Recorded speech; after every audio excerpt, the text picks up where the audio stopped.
episode 135 of the Wrestling Rundown by myself once again. Sickness, weather, it's all happening again. Kevin Hawk's resting up, so I'm going to be doing indie news by myself.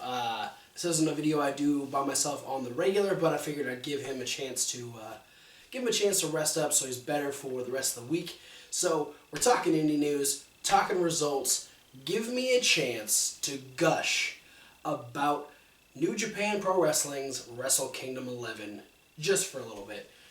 Everyone's talking about Okada versus Kenny Omega for the IWGP Heavyweight Championship, and holy shit, was it an amazing match. But just like every single year, Wrestle Kingdom as a whole was absolutely insane. These guys go out there, they know how to build a card. I love that the crowd is respectful and builds an anticipation for these matches. Everyone goes out there and gives 110% in these matches and just makes everything feel so much more epic than it's already built up to be. First off, we started off with some funny stuff. We had the New Japan Rumble. I'm going to run through the entrance real quick. We had Michael Elgin, Billy Gunn, Bone Soldier, Cheeseburger, Jushin Liger, Kobayashi, Tiger Mask, Manabu Nakanishi, Ryusuke Taguchi, Yoshitatsu, Yuji Nagata, Hiroyoshi Tenzan, Hiro Saito, and Scott Norton. Some of these guys, I mean, the fact that they're still going, Scott Norton is, I haven't seen anything of his since WCW, I think. But they're out there. There's a little bit of funny. You're letting some of the legends get over a little bit, but you're still giving the new guys a chance to, make a name for themselves. This is Cheeseburger made his New Japan debut in this match, and they brought him back. So let's go through the eliminations. Bone Soldier was low bridge by Cheeseburger. Billy Gunn was clotheslined over the top rope by Michael Elgin. Kobayashi ended up getting a crucifix. There was a lot of multiple people all pinning the person at the same time. So Kobayashi got a crucifix pin, and then a bunch of people were on top of him. Nakanishi was eliminated by a splash by Michael Elgin, and then everyone jumping on top of him. Jushin Liger was pinned by Tiger Mask while he had, I believe, Taguchi in a surfboard, and then Tiger Mask was actually tripped over Liger while Liger was still unsure if he had gotten eliminated. And so Liger kind of rolled over on him, and then Taguchi was on top of him there, and then Tiger Mask got eliminated. Yoshitatsu was all ganged up for a group hit. I don't know why you needed 7 guys to eliminate Yoshitatsu, but you did. Yuji Nagata was pinned by Saito and Tenzan. Ryusuke Taguchi was eliminated by a powerbomb from Scott Norton. Saito was eliminated by a big clothesline from Michael Elgin and a pin. Then Michael Elgin eliminated both Scott Norton and Hiroyoshi Tenzan over the top rope with clotheslines, leaving just Michael Elgin and Cheeseburger. Cheeseburger unfortunately losing to Michael Elgin due to a buckle bomb and an Elgin bomb, and Michael Elgin wins the New Japan Rumble. Then our first match, we had Tiger Mask W versus Tiger the Dark. This is all kind of built off of their TV show that they have. So these characters come to life that are getting a chance to fight each other. Tiger Mask W defeats Tiger the Dark with a sit-out powerbomb. An awesome way to start. Very basic, not a whole lot of crazy moves, but just enough to get the crowd going a little bit. Which goes right into our Junior Tag Team Championship. The Young Bucks coming out with all this gold. They have the IWGP Junior Tag Team titles, the ROH Tag Team titles, the PWG Tag Team titles, and their very own Super Kick Tag Team titles. And they're defending against Roppongi Vice.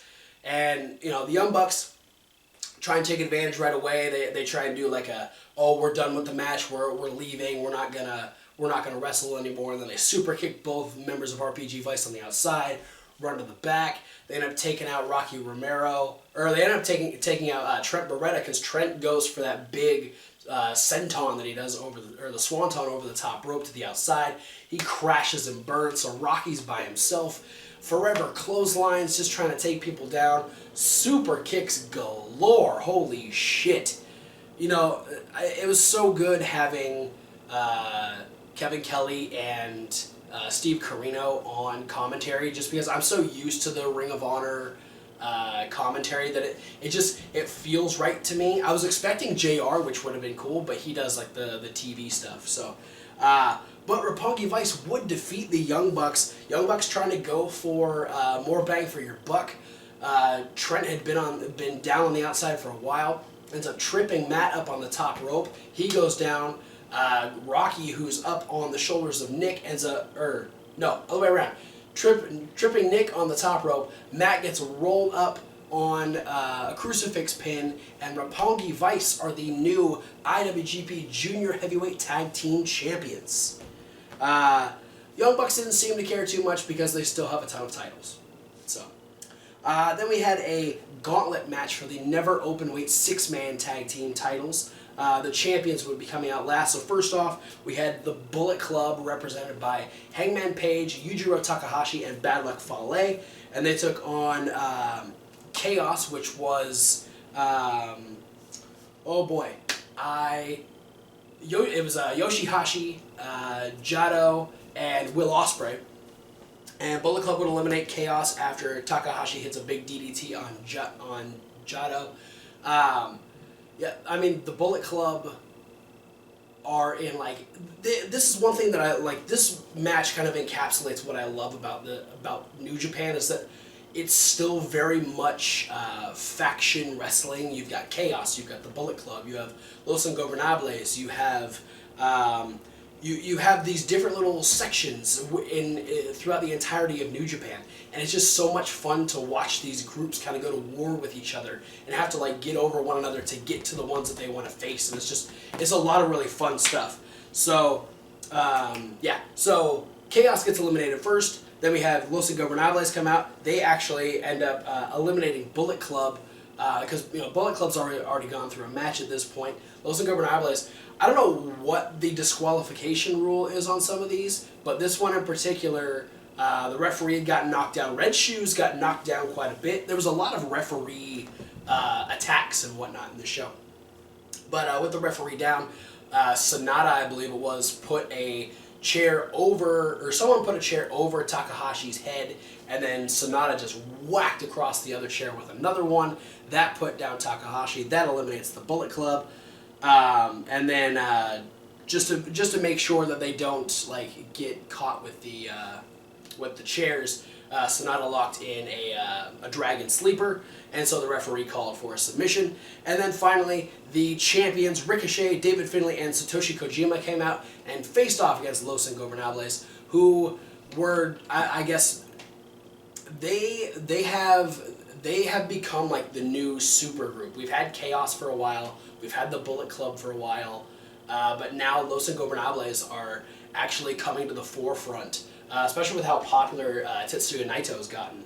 And Los Ingobernables defeat the champions after Bushi hits the mist on Kojima. Kojima tries to come back, but unfortunately after a big STO from Evil, Los Ingobernables put them down, and they are the new Never Openweight 6-man tag team champions.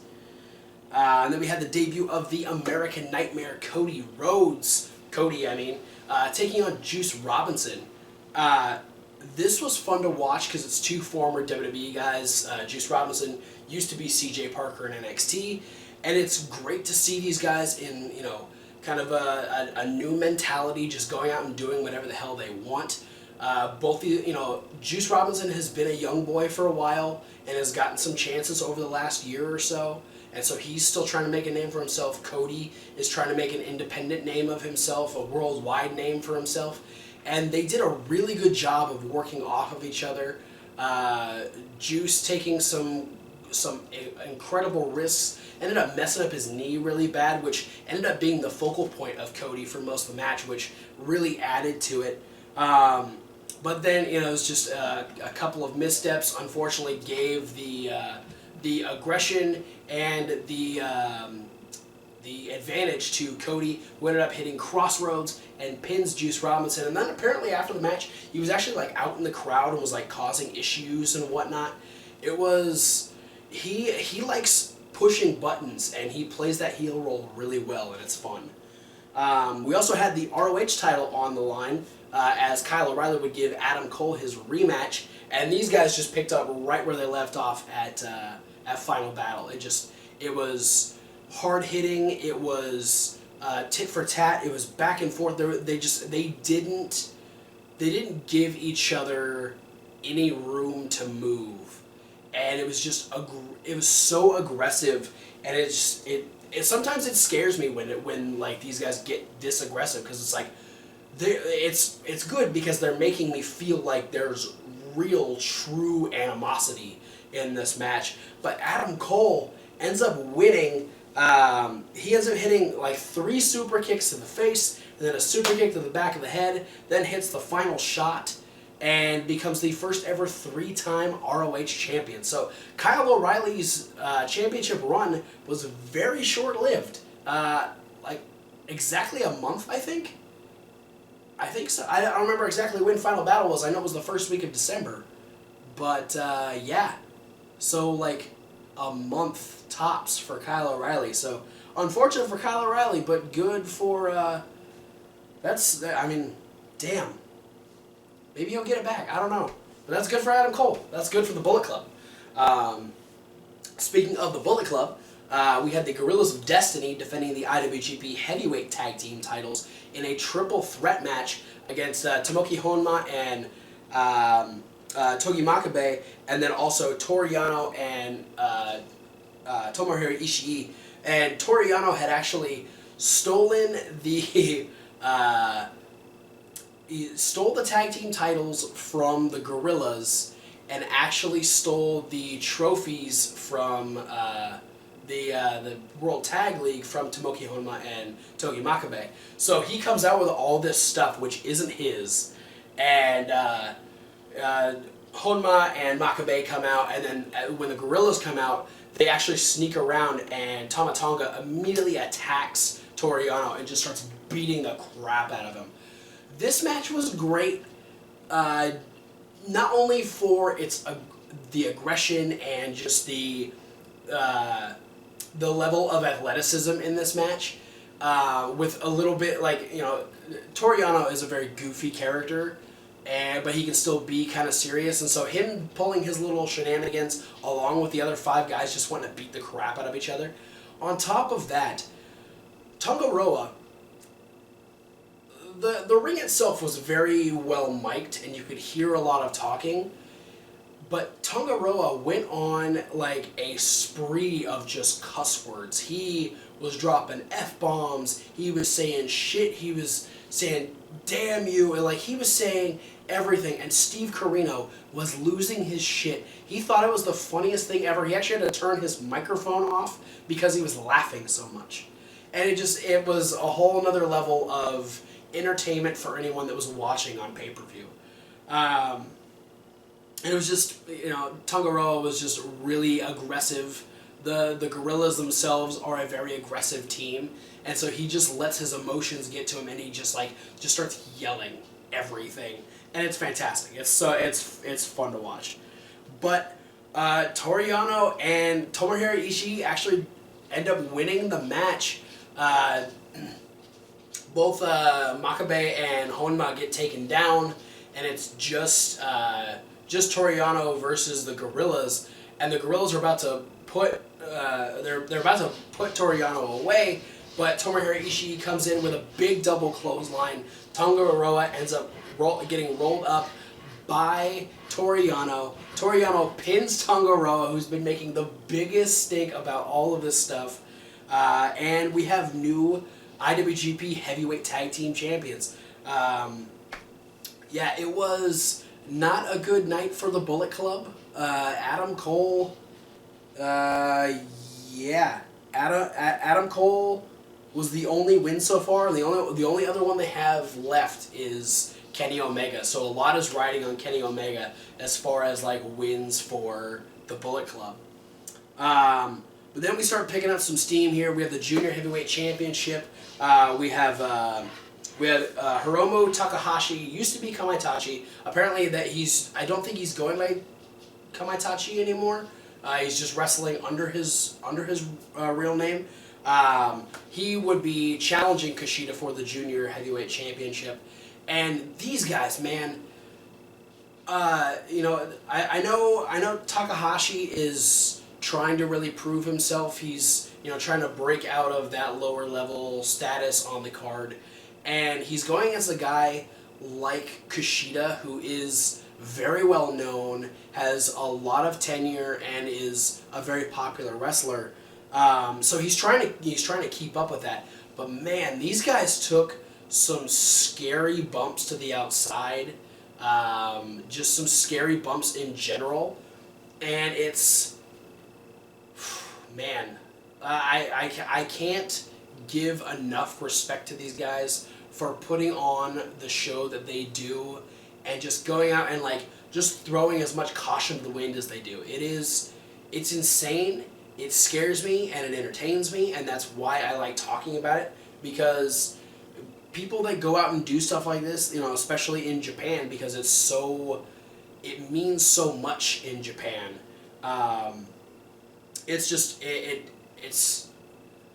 it makes me proud to be a wrestling fan when I watch stuff like this. And Kushida, who has been, I think this is his third reign as Junior Heavyweight Champion. I might be wrong. Correct me if I am.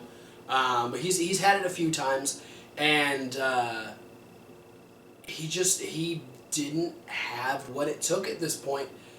I mean, he kicked out a lot of stuff, but Takahashi was just on top of his stuff, and apparently he needed this win. Ends up hitting the time bomb, and is the new IWGP Junior Heavyweight Champion, and it was well deserved. He had some great spots in that match, and I'm excited to see what he's able to do with that title and what type of levels he can take it to, and what other battles he can have against people in New Japan, because there's a lot of highly athletic guys that could go for that title, and I'd like to see any of them go against Takahashi. But then, rather than just athletics, we talk about the Never Openweight Championship. Katsuyori Shibata defends against Hiroki Goto. This is a championship. I love that Kevin Kelly kind of noted on this, is that it was created to really give the new guys a chance to make a name for themselves. But now it's turned itself into this division of guys who just go so hard in this match. They are willing to just beat the ever-loving shit out of each other because of this championship. And it's, he said it harkens back to the old strong style, where it was legitimately punching and kicking to the face and just destroying your opponent for this title. And Shibata and Goto, oh my god, this is where the crowd really started to ramp up. I don't know if it's because of who these guys are. I don't know if it's because this is just a popular title. Whatever it was, the crowd, who had been very respectful throughout the rest of the night and had applauded big spots and had great reactions, were, by the end of this match, going absolutely nuts. The volume in that building went up as this match continued, because it was technical, it was strong style, it was ground and pound, there were submissions, there was everything, and it was non-stop. They did not let each other go for more than a few seconds, and it felt like a true battle. I think all three of these last matches all felt like real battles. They were trying so hard to prove their dominance over the other person. And Katsuyori Shibata, he's tough as nails. I've seen him face a lot of people in ROH. I've seen him defend this title a lot in New Japan. It just wasn't his night. Hiroki Goto ends up hitting the GTR, which is this, he kept doing these moves that, one move would lead right into another, and then this GTR, which is a lariat that he brings down into, a backbreaker, is just unbelievably aggressive, and I'm not surprised that it puts people away, because holy shit, I would not want to continue doing anything if someone was doing that shit to me. So congratulations to Hiroki Goto, who is the new never openweight champion. Man, I will look forward to a rematch between these guys, because goddamn, they beat the shit out of each other, and it was fun. Then we had the Intercontinental Championship. We had Tetsuya Naito defending against Hiroshi Tanahashi. Hiroshi Tanahashi, who has been in the championship picture for the last couple of years against Okada at Wrestle Kingdom, was like one of the most popular guys. Is starting to get that wavering, like a lot of people booing him. I don't know if it's he's getting too cocky or people are tired of seeing him in that spot, but he was getting a lot of negative reaction, whereas Tetsuya Naito was extremely popular. And this goes back to what I was saying, that Los Ingobernables are reaching that level of popularity like Bullet Club and Chaos because of pretty much Tetsuya Naito, who has been in this upper echelon title spot for a while now. And you know, it was another one of those matches where they're throwing everything they can at each other. You know, Hiroshi Tanahashi, I don't know if he's just trying to hold on to that popularity, but the crowd just wasn't on his side, and neither was luck, because Tetsuya Naito ends up hitting 2 Destinos and defeats Hiroshi Tanahashi and retains the IWGP Intercontinental Championship. That is the first champion to retain his title the entire night. That's insane. Every other champion lost their title if they were defending it throughout the rest of the night. So that takes us to our IWGP Heavyweight Championship match. Kazuchika Okada, the Rainmaker, taking on Kenny Omega, the man who won the G1 Climax. Oh man, this match has been talked about all week since the show. A lot of people saying that it's one of the best matches they've ever seen, and I'm not gonna say no, because if Kenny Omega hadn't had a breakout moment yet, this was it. I know he had, because Kenny Omega is super popular right now, but this was an amazing match for him. He put every ounce of his being in this. Okada was at, you know, his level, and he was even elevated a little bit, going against someone like Kenny Omega, who is trying to hit that top spot. He wants that championship. He needs that championship. He's the pseudo leader. He is the leader of the Bullet Club technically currently, and so he kind of needs to follow in the footsteps of people like Finn Balor and AJ Styles, who have been at that level and have led the Bullet Club. And so he just, man, there was the triple or the triangle moonsault that he hit to Okada over the barricade. Okada hitting the crossbody over the barricade to him just before that. Kenny Omega getting backdropped onto a table and hitting it perfectly, and I mean as perfectly as possible. Those tables are small and they're solid, and it looks like it fucking hurt. And then just the absolute ferocity between these two, both just trying to prove their dominance against not only each other but for their particular brands. Okada representing Chaos and New Japan as a whole, and then obviously Kenny being the last chance for a win for the Bullet Club. Neither of these guys were letting anything go. Neither of these guys were staying down for one another. It was an amazing match, an amazing effort by both, but Kazuchika Okada ends up turning the one-winged angel into a jumping tombstone, then picks him up, hits a Rainmaker, and retains the IWGP Heavyweight Championship. Now, if I haven't talked your ear off about New Japan enough, we're gonna talk about a few other things. We had a couple other shows over the week. We had 2 on Saturday the 17th. The first was Attack Pro, and actually it was Attack Pro and Fight Club Pro. It was a joint show. It's called Wrestle House. We had hashtag CCK defeat Mark Andrews and Ryan Smile. We had Splitsman Pins defeat Killian Jacobs.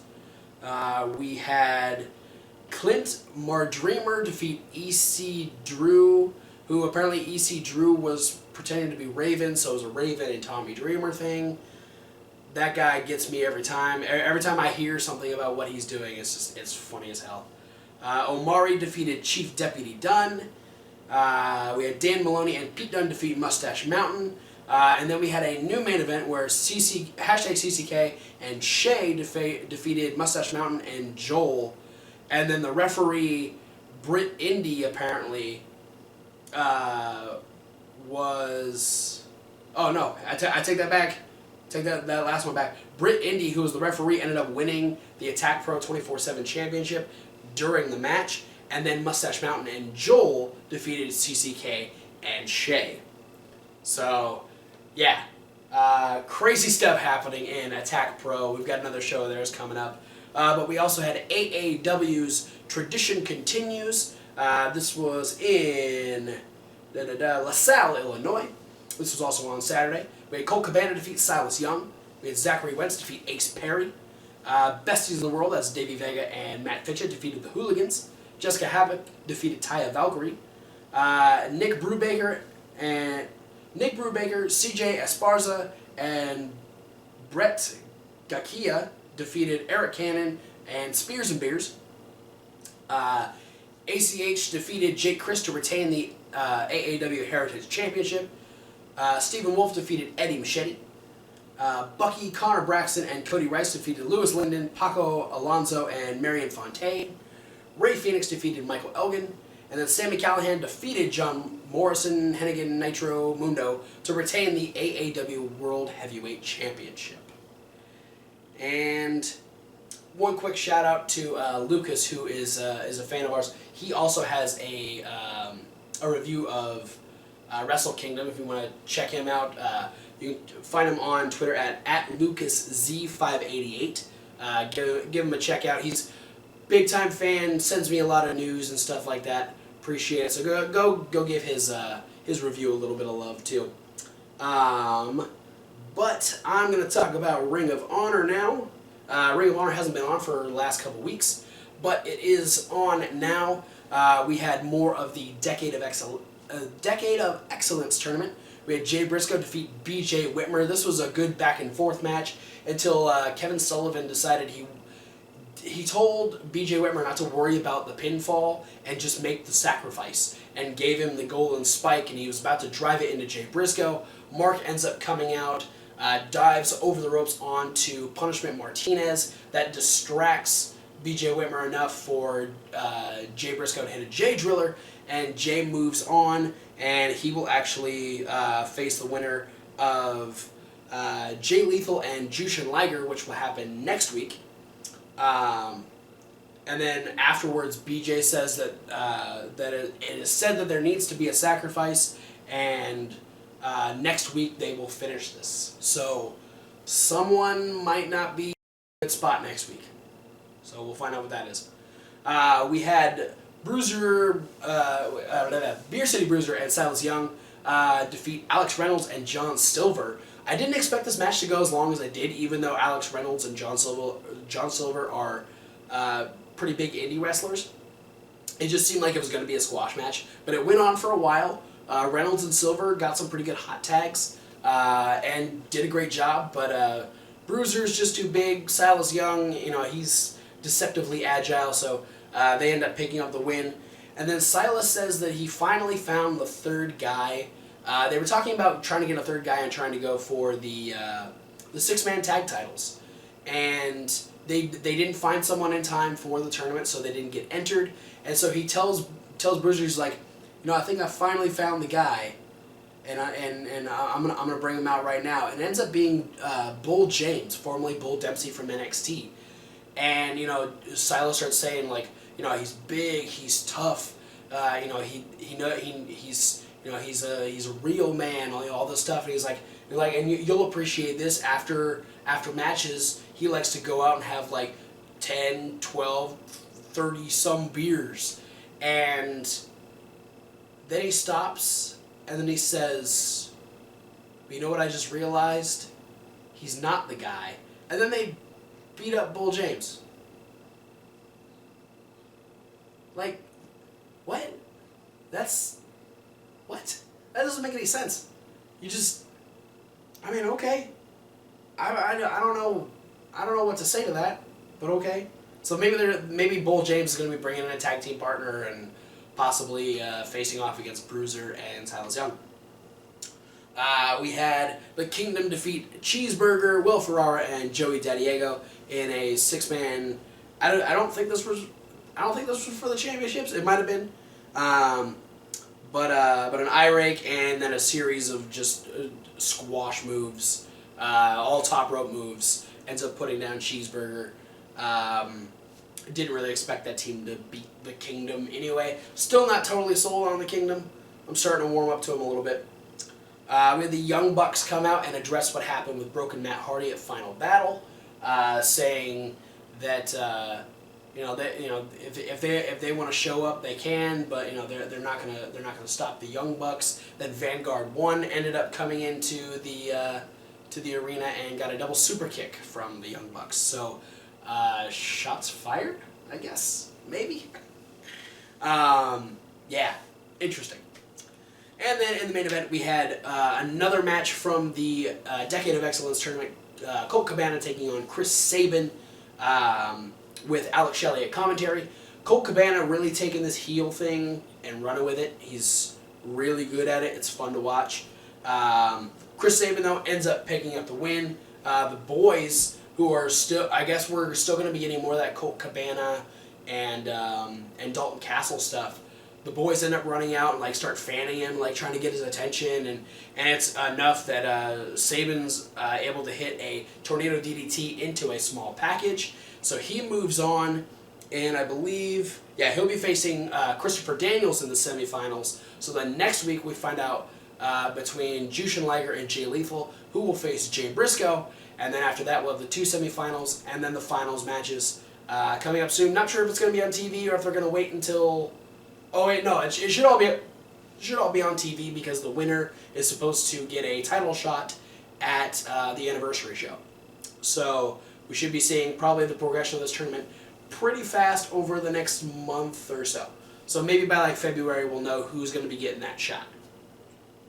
But that is it for results. I've only got one real quick news story, and that is that the rumors are true, and Chris Hero, aka Cassius Ohno, has returned to NXT. So for those of you that have any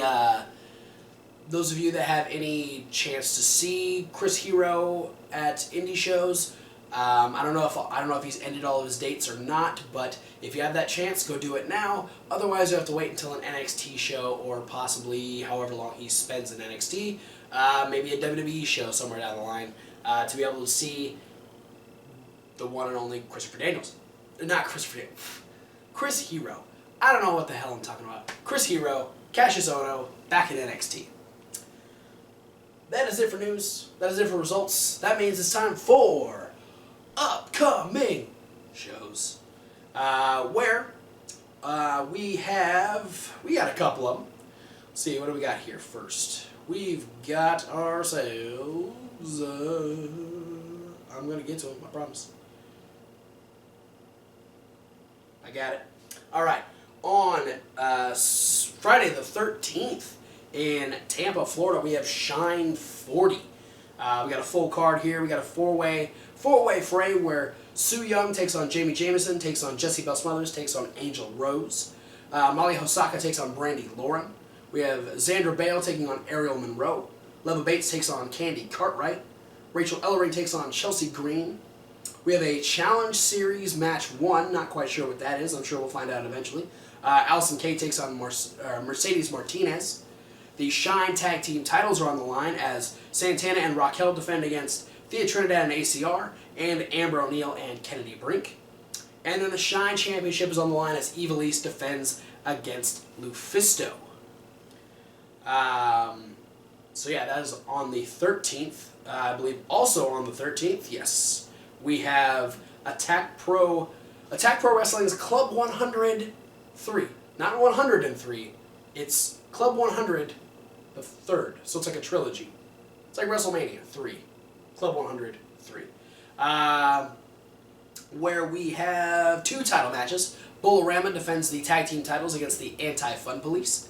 And Eddie Dennis, the Pride of Wales, defends the Attack Pro Championship against Chris Brooks. And then also this weekend, on Saturday the 14th in Voorhees, New Jersey, CZW Awakening will be taking place. We have a team by the name of Storm of Entrails in action. Holy shit! What the fuck kind of a name is that? I mean, it's very CZW, but Jesus Christ. Like, leave something to the imagination, please. David Starr returns to CZW, and also Matt Tremont will be speaking out about his recent actions, turning against his team at Cage of Death, and the stuff that's been going on since then. We have Tony Deppen versus Tim Donst, Dave Christ versus Sami Callihan. Drew Blood will take on Connor Claxton in what is called a CZW Rules match, which I would imagine is just hardcore deathmatch style. I don't know. Maybe. Scarlett and Graves defend the CZW Tag Team titles against Dub Boys. And in the main event, the CZW Championship is on the line as Chainsaw Joe Gacy defends against Ricky Shane Page. And that is it for the indie news this week. Yeah. Weather and sickness making things very difficult here on the Wrestling Rundown. But I do believe Kevin Hawk should be back for the Raw review. Probably won't have Thomas Wolfe just because of weather and sickness. He stayed away last week because I was sick, and now that Kevin Hawk is sick, we might push him back another week or so, but it'll happen eventually. We'll also be having some extra videos coming out this week to talk about what we liked and disliked from 2016 and what we're looking forward to in 2017, since we're only about a week in at this point. But for now, thanks for watching, guys. Be sure to like, comment, subscribe. There's a lot of links down there. There's all of our links. Check us out on social medias. Check out our podcast for this review, the Raw Review, Tuesday Night Live, and the Midweek Wrap-Up, all in podcast form. Check out the links to all of the people that we talk about on a regular basis, whether it's BeyondWrestlingOnline.com, ChikaraPro.com, ROH Wrestling, CZ Wrestling, AttackPro.BigCartel.com, all of that stuff. Check them out. Support these guys. Buy some merch. Go to some shows. If there's shows that you want us to know about, contact us on any of those social medias. Send us websites, Facebooks, YouTube pages, anywhere that we can get a hold of some of their material, know what their upcoming shows are. We'll give them a plug. We'll give you a shout out, and we'll continue to talk about them on a regular basis here on Indie News. Also, you'll want to stay over here for the extra videos, like I was talking about the what we liked from last year and what we're looking forward to, stuff like that, along with pay-per-view predictions, pay-per-view reviews, and other things will only be in video form. Other things that are only in video form are the stuff over on Reasonable Wrestling Fans. That's Reasonable with a W, like wrestling, where you get unboxing videos, ranting videos, more videos to come. We're going to start putting up a couple more series. We have our Fantasy Warfare over there. We're going to start putting more of that up. We've got some more YouTuber stuff, so look forward to stuff like that. Let us know what you want to see. Comment on videos here, comment on the videos over there. Let us know what you want to see. But for now, thanks for watching, guys, and we'll see you at whatever video you decide to watch next.